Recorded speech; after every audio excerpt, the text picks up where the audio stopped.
Umejipangaje kumlea huyo mtoto wako? Usije ukaingia kwenye familia, sema kwenye familia, yaani mke unaingia na cheo, yaani unatembea mle kwenye familia kwamba eti mimi ni baba. Hata mimi hapa baba nayefundisha, ukishafika kwenye familia, hiyo suti naweka chini. Sema amina. Sema amina tena.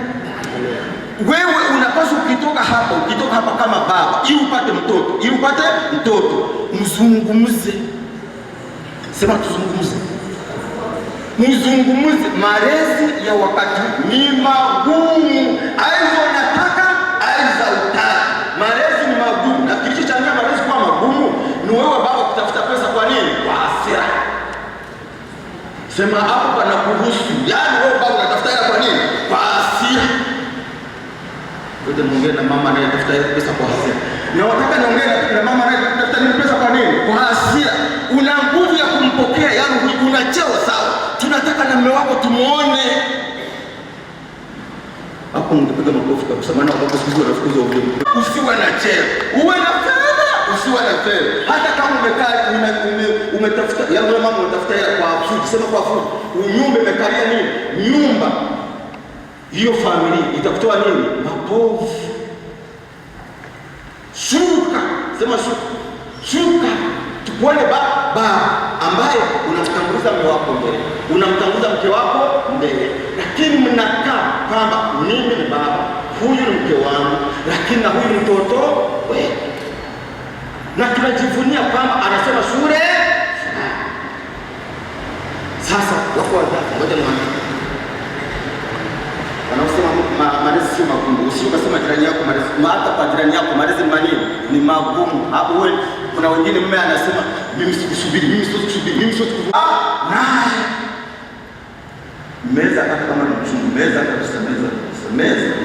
Sio na unasema mwanao utamnunulia simu. Ukweli mwanao utafanya nini? Hujamnunulia nini? Simu. Lakini huyo mlezi analea mwanao, unabaya na simu. Huyo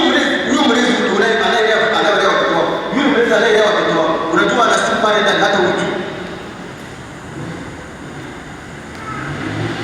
Unaelewa? Wewe umemweka kama vyakula, umempeleka shule nzuri, umemlaji mfumo mzuri, na unasema hakika kabisa mwana ana simu. Lakini kiukweli kabisa yule anayemlea yule, hata mtoto wa dada yako, hata mtoto wa shangazi yako, hata wewe nafikiri unampenda sana au nafikiri unampenda sana, kiukweli kabisa simu anayo na inakaribia mwanao, ina habari. Umemfundisha mwanao, kana mwanao mwambie mwanangu, ninavyokulea hapa mwanangu, ukweli kwenye simu kuna habari mbaya na panakuhusu kwa kitendo, na kitendo huleta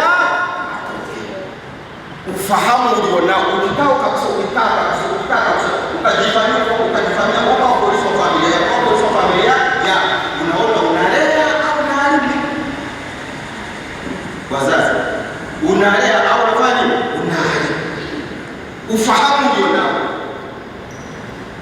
na kitendo unachofanya pale kinaleta matokeo gani?